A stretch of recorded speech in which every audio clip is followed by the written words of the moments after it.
and in terms of like the defensive philosophy of Mike Brown playing on a string, playing together, not necessarily wanting a shot blocker. He said after the game on Monday that he doesn't care about blocks. Which was just another layer on that whole philosophy of his. And, Akpala, Trey Lyles, guys like that fit right into it. And I think this is a perfect transition to the new guy that could potentially stick around. We'll see. I don't know. We didn't really get a good look at him on Monday, but PJ Dozier, a long 6'6", 6'11" wingspan, shooting guard that in that same light that we were talking about, using length and defensive chops, essentially, because Akpala is obviously that's his strength. That's how he makes his money. And Trey Lyles is one of the better team defenders at his position. And, you throw PJ Dozier in there, not necessarily saying he's going to squeeze into the rotation or even necessarily gain anything more than maybe another 10-day contract or whatever the situation may be with him.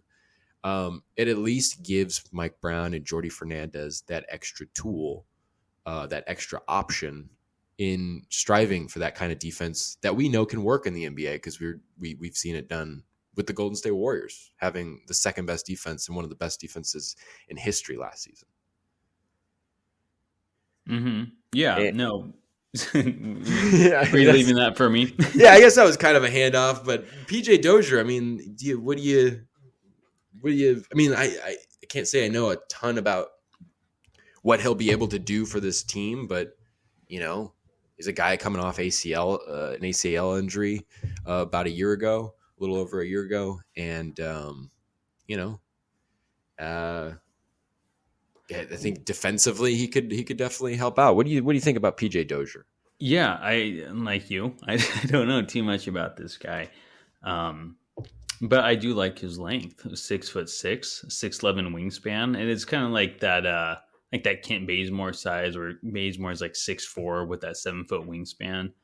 Not saying will be the backup for Harrison Barnes, but definitely someone that you can throw into lineups and like you call it the on the string defense. Some guy who can disrupt passing lanes, hopefully get good positioning, and it's just 10 days, so he's on already day 4, like day 5 or something. I think it became official Monday, didn't it? Oh, was it Monday? Okay, so day 2 or 3. We saw him in limited action on Monday night against the Magic. Missed a 3, cut him, but that's it. Yeah, I think Brown just calls time. 10 day, more like a 1 day. Cup of coffee. But yeah, I mean, I don't know. 10 days are always tricky sometimes. You kind of question, it's like, all right, do we really need another shooting guard or guard when we kind of need a shot blocking big man? Or not a shot blocking big man, but maybe someone who can play the paint a little better defensively off the bench. So it was kind of interesting that we went with PJ Dozier, but maybe that issue with the paint starts from the perimeter, right? People driving in, and maybe they see PJ as a guy who can stop that the easy drives to the lane. So with that long wingspan, he can definitely help cut down on that. So I can see why they got him in that sense. And like you said, they're not looking for that shot blocker, but just someone who can play good defensive positioning. And I think there's definitely potential in that with PJ. Yeah. I definitely think that there's still a separate search and effort to get a backup center, no doubt. But you're looking at a guy like Terrence Davis kind of fall out of favor here. The defense his defense is kind of not, he hasn't kind of had the same responses that he had like earlier when he started to kind of play really good defense. It's kind of been up and down, and in not playing very much, it's hard to get the offense in a rhythm. You said a couple of weeks ago that people shouldn't be surprised if Terrence Davis, being on last year of his deal and being kind of a luxury, I guess, surplus at his position, essentially being the third shooting guard behind Herter and Monk, and you already have Fox and Mitchell and all these other guys that can play on the perimeter, and it seems like the type of guy that would be moved, and I don't know, it almost feels like PJ Dozier is almost kind of a potential I don't know. I don't want to call it a replacement because it's not like there's any trade imminent or anything like that, or that they're going to do anything to just dump off Terrence Davis. Terrence Davis is still a great NBA player that could make me eat my words, against the Rockets over the next couple of games. I don't know. And I just think that they want that consistent length and that consistent defensive, ability. And Dozier, aside, I mean, if he's not coming off an injury, I mean, this guy's a rotational guy for the Nuggets. This guy was sorely missed in the playoffs.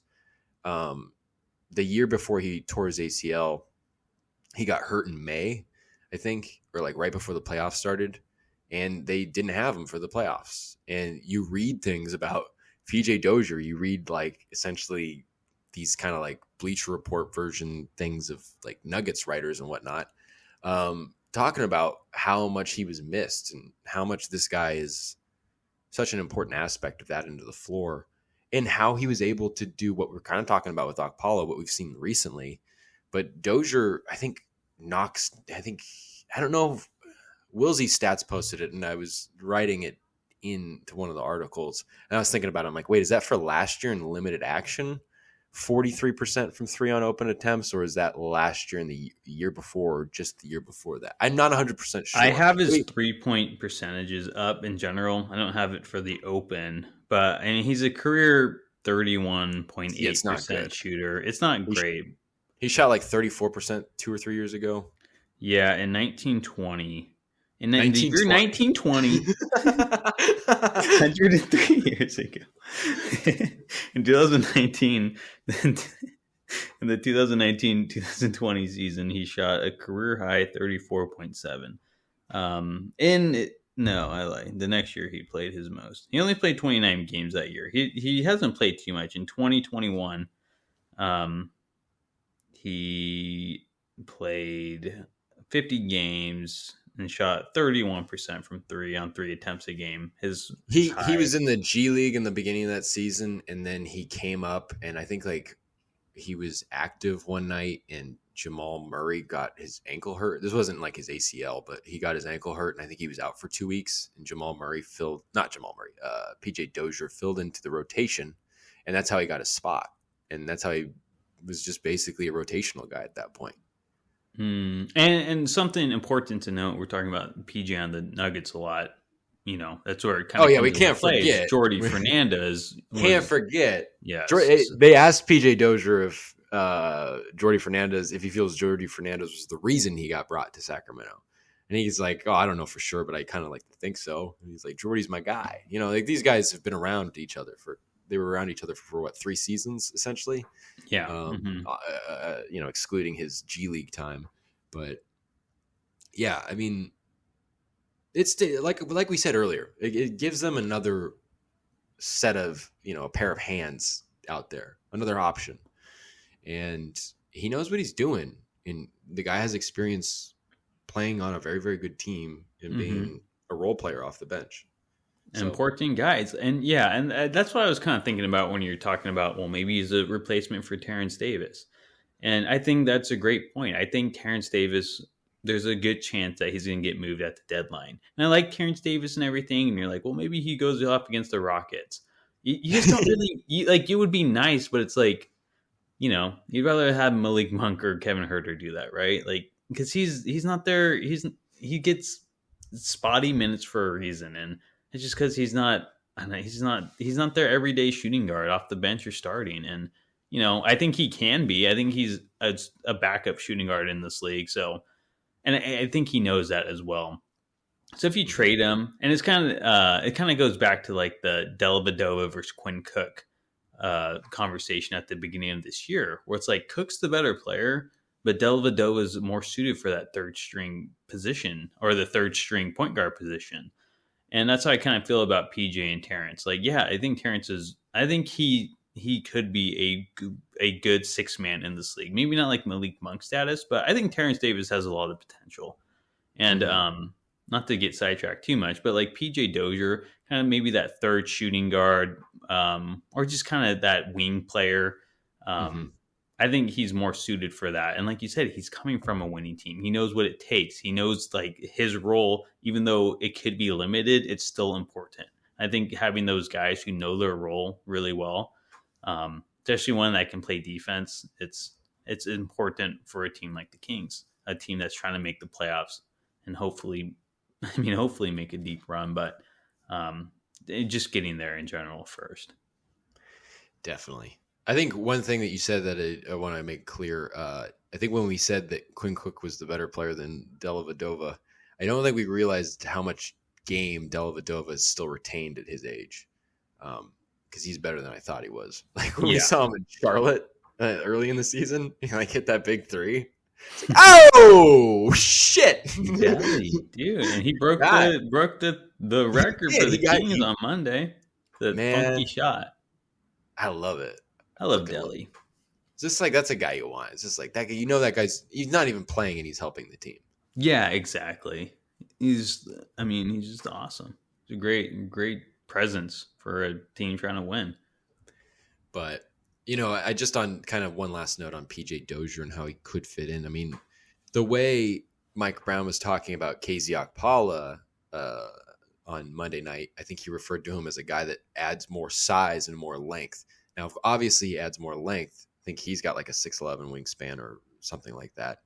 But the term size, and it almost makes you wonder. It's like, are they going to try to do more of like a KZ being more of like a 4 type player, maybe doing that small 5 with Lyles, or maybe having that option, or obviously Metu's kind of back in the equation again. I don't know. Again, I think the main takeaway with this is just you kind of have another option on the Swiss Army knife of a team that you kind of have going. And that's the kind of defense that Mike Brown wants to play, I think.